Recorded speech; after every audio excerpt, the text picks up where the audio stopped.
বিসমিল্লাহির রহমানির রহিম। আমি এখন সাফা পাহাড়ে আছি।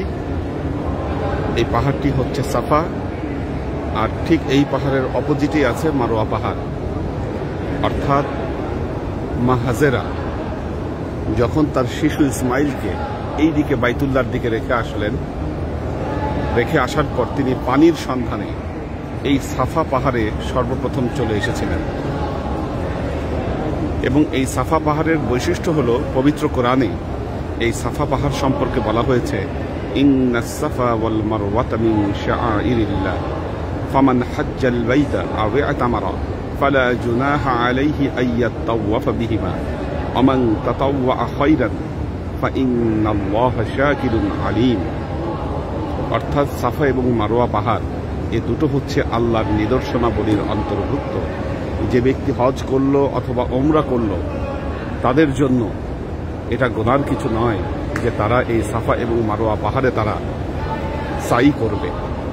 আমরা এখন একটি তাওয়াফ শেষ করে সাফা মারওয়ায় এসেছি সাই করতে। এই পাহাড়ের আরেকটি বৈশিষ্ট্য হলো, কিয়ামতের যতগুলো বড় আলামত বর্ণনা করা হয়েছে তার মধ্যে একটি আলামত হলো দাব্বাতুল আরদ। দাব্বাতুল আরদ মানে এটা হচ্ছে একটা প্রাণী, যেই প্রাণীর মুখ থাকবে ঘোড়ার মতো, হাতগুলো থাকবে বানরের মতো, পাগুলো থাকবে একটা বিশেষ প্রাণীর মতো, এবং তার এক হাতে থাকবে হযরত মুসা আলাইহিস সালামের, আরেক হাতে থাকবে হযরত সুলাইমান আলাইহিস সালামের আংটি। সে পৃথিবীর সকল ভাষায় কথা বলতে পারে এবং কিয়ামতের আগে সে সব মানুষের সাথে কথা বলবে, আল্লাহর দ্বীনের দাওয়াত দিবে। যারা তার দাওয়াতকে কবুল করবে তাদের মাথায় সে একটা দাগ এঁকে দিবে, ওই মুসা আলাইহিস সালামের। এবং এই দাব্বাতুল আরদ, কিয়ামতের যে আলামতে কুবরা, বড় বড় আলামতের একটি আলামত দাব্বাতুল আরদ। এই দাব্বাতুল আরদ সাফা পাহাড় থেকেই বের হবে, এখান থেকেই সে বের হবে। কিয়ামতের আগে একটা ভূমিকম্প হবে, ভূমিকম্প হওয়ার পর এই দাব্বাতুল আরদ বের হয়ে আসবেন, দাব্বাতুল আরদ। তো এটা হচ্ছে সেই সাফা, এবং এর অপোজিটে আছে মারওয়া। সাই শুরু করতে হয় সাফা পাহাড় থেকে। আমরা এই সাফা পাহাড় থেকে সাই শুরু করব, এবং আপনারা আরেকটু সামনে এইদিকে একটা জায়গা দেখতে পাবেন যেখানে সবুজ আলো দিয়ে বেষ্টনী দেওয়া আছে। ওখানে যখন মা হাজেরা পৌঁছেছিলেন, একটি পাহাড়ের টিলার কারণে শিশু ইসমাইলকে তিনি দেখতে পাচ্ছিলেন না, এবং সেই দেখতে না পাওয়ার কারণে সেখানে তিনি মাঝখানে জোরে জোরে দৌড়াদৌড়ি করছিলেন। এবং এই জন্য ওই জায়গাটাও এখন সবুজ একটা বাতি দিয়ে চিহ্নিত করা আছে, সেখান থেকে জোরে জোরে দৌড়াতে হয়। বিসমিল্লাহির রহমানির রহিম। ইন্নাস সাফা ওয়াল মারওয়াতা মিন শাআইরিল্লাহ ফামান হাজ্জাল বাইতা আও ইতামারা ফালা জুনাহা আলাইহি আইয়াতাওয়াফা বিহিমা ওয়া মান তাতাওয়া খায়রান ফাইন্নাল্লাহা শাকিরুন আলীম। লা ইলাহা ইল্লাল্লাহু ওয়াহদাহু লা শারীকা লাহু লাহুল মুলকু ওয়া লাহুল হামদু ইহয়ী ওয়া ইউমীতু ওয়া হুয়া আলা কুল্লি শাইইন কাদির। সুবহানাল্লাহি ওয়ালহামদুলিল্লাহি ওয়া লা ইলাহা ইল্লাল্লাহু আল্লাহু আকবার ওয়া লা হাওলা ওয়া লা কুওয়াতা ইল্লা বিল্লাহিল আলিয়্যিল আযীম। আস্তাগফিরুল্লাহ রাব্বি মিন কুল্লি যামবিন ওয়া আতুবু ইলাইহি লা হাওলা ওয়া লা কুওয়াতা ইল্লা বিল্লাহিল আলিয়্যিল আযীম। আমরা এই সবুজ বাতির কাছে চলে এসেছি, এটাই সেই সবুজ বাতির চিহ্নিত অংশ। আমরা এখান থেকে দৌড় শুরু করব, এখান থেকে দৌড়াতে হবে। বিসমিল্লাহির রহমানির রহিম। রব্বে গফির ওয়ারহাম ওয়াফু ওয়া তাকাররাম ওয়া তাজাওয়াজ আম্মা তা'লাম মা লাম না'লাম إنك أنت الأعز الأكرم رب اغفر وارحم واعف وتكرم واعزز أما تعلم ما لم نعلم إنك أنت الأعز الأكرم. لا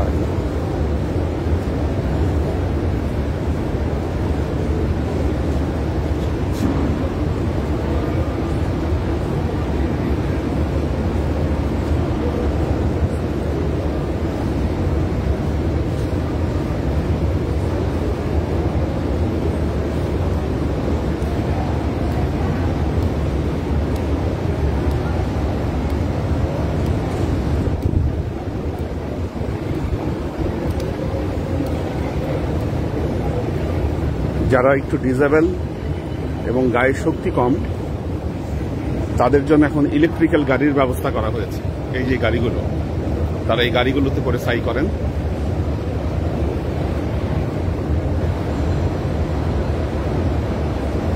দেখতে পাবেন যে একটু পরপর মানুষ গাড়ি নিয়ে আসতেছে। এই যে আমরা এখান দিয়ে দেখতে পাচ্ছি, এই যে গাড়িতে যাওয়া আসা করছে।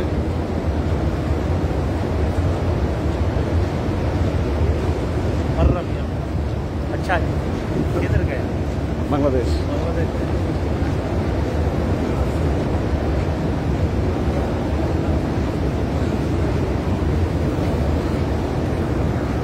আমাদের সামনেই মারোয়া পাহাড়। সাফা থেকে সাই শুরু করে মারোয়া পাহাড়ে গিয়ে সাই শেষ করতে হয়।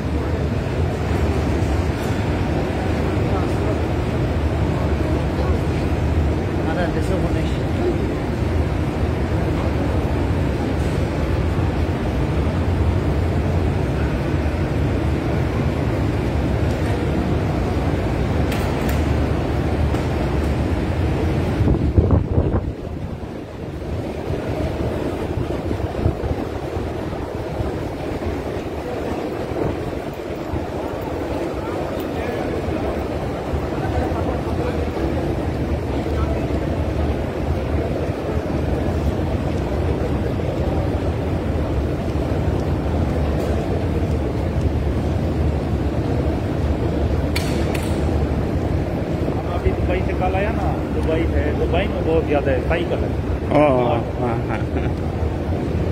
दुबई में है तो पाकिस्तान से डायरेक्ट फ्लाइट बंद है।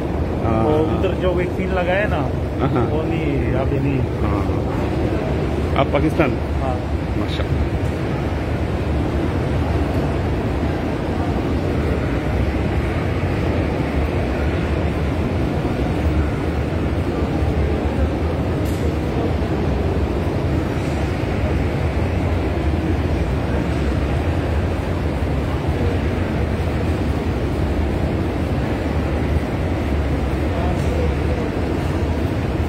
আমরা মারোয়া পাহাড়ে পৌঁছে গেছি। এখন মারোয়া পাহাড়ে আমরা উঠছি। এই জায়গাটা ঢালু পাহাড়। বিসমিল্লাহির রহমানির রহিম। ইন্নাস সাফা ওয়াল মারওয়াতা মিন শাআইরিল্লাহ ফামান হাজ্জাল বাইতা আও ইতামারা ফালা জুনাহা আলাইহি আইয়াতাওয়াফা বিহিমা ওয়ামান তাতাওয়া خيرا فإن الله شاكر عليم. اللهم صل على محمد كما صليت على إبراهيم وعلى آل إبراهيم إنك حميد مجيد. اللهم بارك على محمد كما باركت على إبراهيم وعلى آل إبراهيم ইন্নাকা হামিদুম মাজিদ। আমরা মারোয়া পাহাড়ে চলে এসেছি এবং মারোয়া পাহাড় দেখাচ্ছি আপনাদেরকে। এই হচ্ছে মারোয়া পাহাড়। সাফা থেকে সাই শুরু করে আমরা মারোয়ায় এক সাই শেষ করলাম। এখন অনেক সহজ, পুরো জায়গাটা টাইলস করে ফেলা হয়েছে। মা হাজেরা যখন সাই করেছিলেন তখন টাইলস বা কোনো কিছু এখানে ছিল না। আল্লাহ সবাইকে এখানে সশরীরে এসে সাই করার তৌফিক দান করুন। আসসালামু আলাইকুম।